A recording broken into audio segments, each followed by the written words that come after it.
Welcome to another story where a compassionate chaplain's pursuit of justice leads to the downfall of two petty officers who pushed a vulnerable sailor to the brink.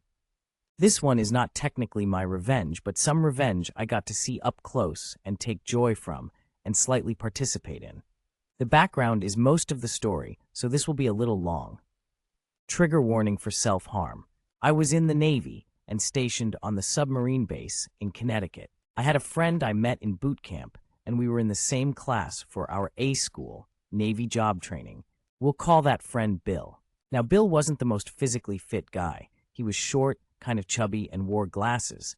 However, Bill was really smart, and as the sonar technician he was meant to be, he would have been amazing. He had a pragmatic way of looking at things I really valued in a friend, and I know it would have made him successful if he had made it out to the fleet. While in school, we had a couple of petty officers that were hard asses. They somehow convinced themselves they were super soldiers, despite the fact that our jobs in that field are really nerd-centric.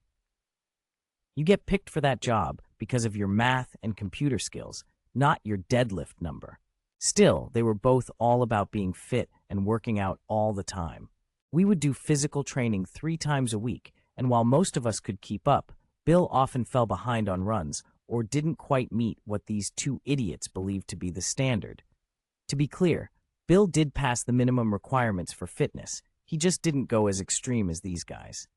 Side note for other Navy vets, he got the MC Pon coin for how hard he pushed himself at PT the day he visited. The end result was that they would constantly berate and belittle Bill. They'd call him fat, lazy, and everything else. They'd tell him he should kill himself, you name it. They were always on his ass despite him passing his assessments. At some point, Bill pushed himself too hard and injured his knee. He told these petty officers he was injured and had been seen by the doc on base. The doc had put him on light duty so the knee could recover. He had the paperwork to back it up. They elected to ignore that and threaten him with kicking him out if he didn't do the workouts. So Bill kept pushing himself, injuring himself more, and his mental health degraded the whole time. In my time in the Navy, you didn't get mental health services, really. The only person to talk to like that was the chaplain. For those who don't know, the chaplain is the religious leader, usually a pastor, priest, rabbi, that has signed up as a commissioned officer. Our chaplain was the sweetest little woman you ever met, but as a chaplain, she held the rank of captain, high-ranking officer. So Bill set up a meeting with the chaplain to talk about things. When Bill informed the petty officers he would be missing class the next day for his chaplain meeting, they yelled at and berated him more. They called him a pussy, useless, not fit for the Navy, and everything else you can imagine. They convinced Bill he was being weak and the chaplain wouldn't care about his issues, that nobody would care. They promised to make life even harder if he didn't show the next day. So he canceled his meeting. Evidently, bad luck hit, and that night his girlfriend was also breaking it off with him. She wasn't worth his time or money, but he couldn't see that. That night, I awoke to a 3 a.m. call from Bill. I couldn't hear anything, and I asked several times, "Bill, you there? Are you okay?" It wouldn't have been the first time that I got a drunk dial from one of my friends after a hard day like Bill had. Sailors have been known to drown their sorrows a bit.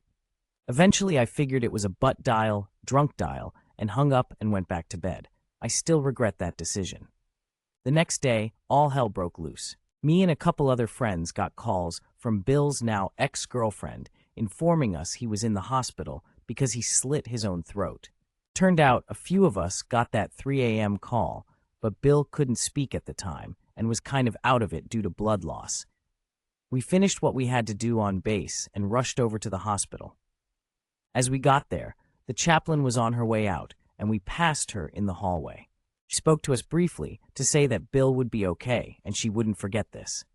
I have never seen a look on someone's face that so accurately depicted raw, unfiltered rage.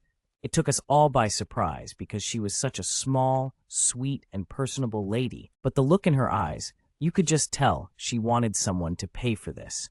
She wanted revenge, and we all knew she wore the kind of rank that could get it done.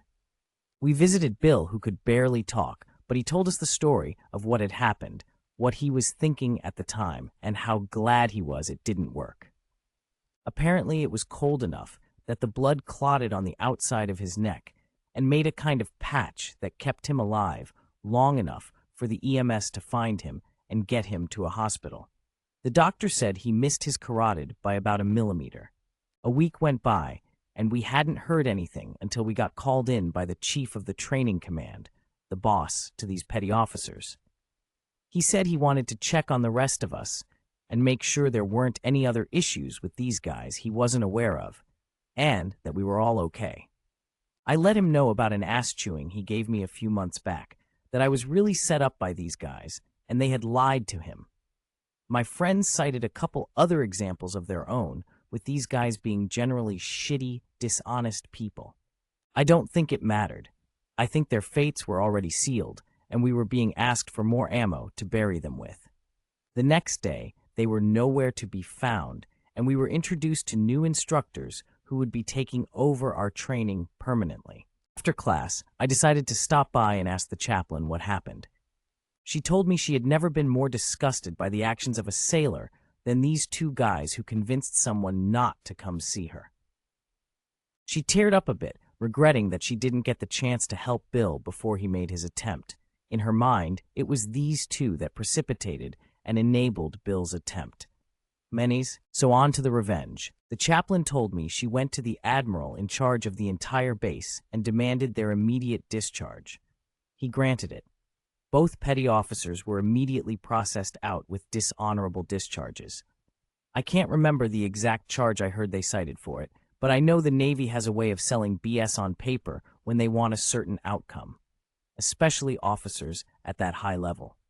So basically, they get no VA benefits of any kind, got kicked out of the base housing they lived in, and could probably only find work at a gas station or under-the-table stuff somewhere. Also, I know from someone else who got the boot that the Navy only pays for a single bus ticket to get you back home, not your family or any of your belongings. When you have a discharge like that, no company with DoD contracts is allowed to hire you.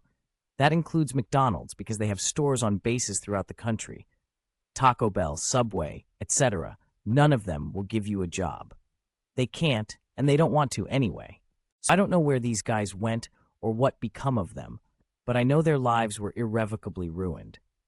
One of them had about 18 years in, so he was 2 years from retirement and lost it all. The other was at about 12 years, so he also lost a lot. Wherever they are now, I'd be very surprised to hear they're making more than minimum wage.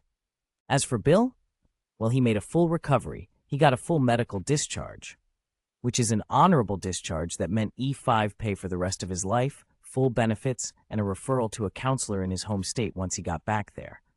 All paid for by the Navy. We lost touch over the years, but I did see on Facebook he got himself together, became a police officer, and got married. For those who have pointed it out, their discharges were actually OTH, but I didn't want to have to explain the difference or have people Google it. We always use dishonorable colloquially for OTH/BCD because they all mean you got the boot and your life is going to suck. But no, they didn't do full CM or any brig time, but I did pushed it to ASB and lost. Also saw someone pointed out Bill wouldn't get the medical at 100% for his neck. That's also true, he wouldn't have, but they wrote it up for his knee because it was basically bone on bone inside. I think they decided to do him a favor and not put him down as a mental health discharge. This was our story of the day. If you like this content, subscribe to our channel and like this video.